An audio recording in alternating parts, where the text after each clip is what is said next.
Well, this is sort of a treat, I guess, a backdoor thing. You've seen these before.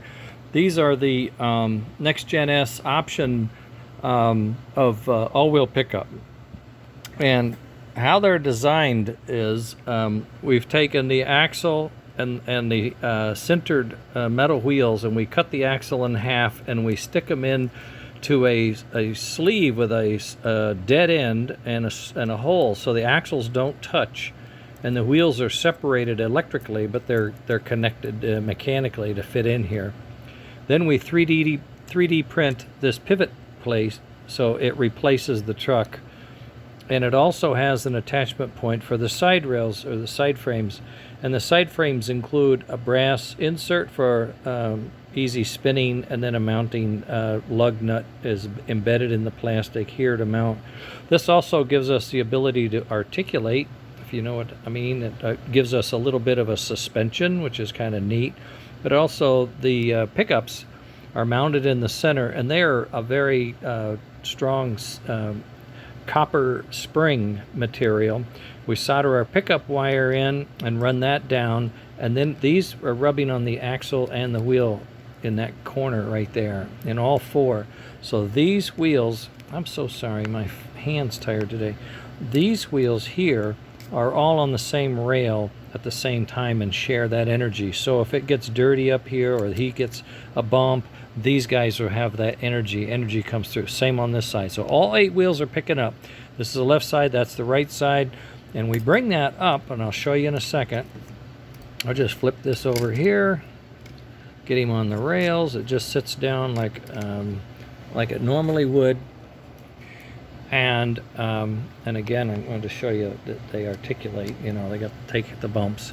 The power is coming up here to our power distribution board. It goes into these rectifiers, and it gets converted from AC to DC. There's one DC direct per rectifier, and that goes to the smoke power supply. The other two, one goes to the reverse and one goes to another board. Or forget. Well, it's not on here. Oh, I know, it's for a sound system, if you had a sound system. We have on this 290 the vintage smoke, but we've put a smart board on top, so it's got a board heat controlled by that. So what I'm going to do now is turn on the transformer, and we're in reverse, right? So I go to neutral. I should have.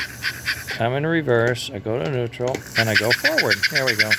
And it runs exactly the same as the other ones. And it can take a lot of speed. And what you're hearing is the vintage flyer sound, and the flyer smoke would be coming out if I let it run.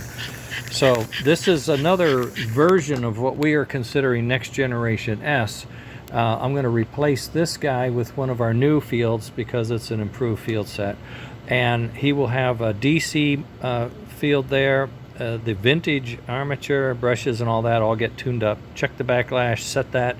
Then this is the reverse board, this is power distribution, and this is the smoke controller.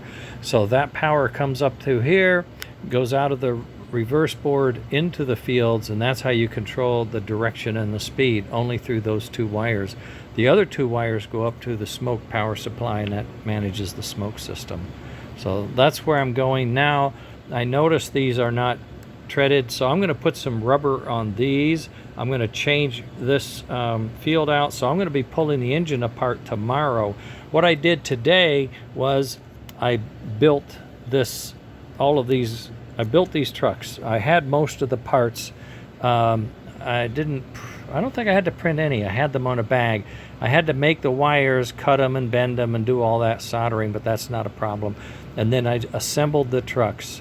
I cut the shafts in half. I put the spacers in. I gauged them, made sure they were the right distance.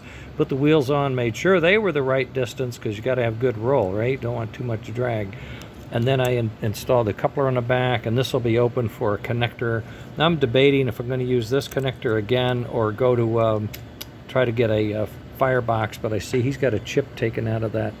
Doggone it. So I may not do the firebox on this one. I may not, I don't know, we'll see. But at any rate, I'll probably use this thing because it's already made and it just pulls good. And we should get this on the road tomorrow, and we'll give it a life test. And the life test in this one, the fields, we kind of know they're good, but the other is these trucks to make sure they could roll around on train meeting convention mode and see how that works. Okay, so that's what I did today. Built some trucks, assembled them, put them on, tested them. They work great. They got right and left pickup, and tomorrow I'll finish the engine and we'll get it on the rails, and I think we'll give it a pull. And he's got the new knuckle, so I expect he'll be pulling the heavyweights and see if he can pull 20. He should be able to pull 20. If the Northern could, he could, because it's going to be almost the same. I don't know if he's got pull more or not. I can't tell. Hit my head on my light. All right, got to run. She's already made the call, so that's what we got done today. Oh, and I made some prints. Did some test prints. They all came out beauteous. Built some more field sets, and they're over there. And I'm gearing up to start converting engines to the new fields and doing life tests on all the engines I have, and then let you know when they're going to be tested and what the results are. Okay, later.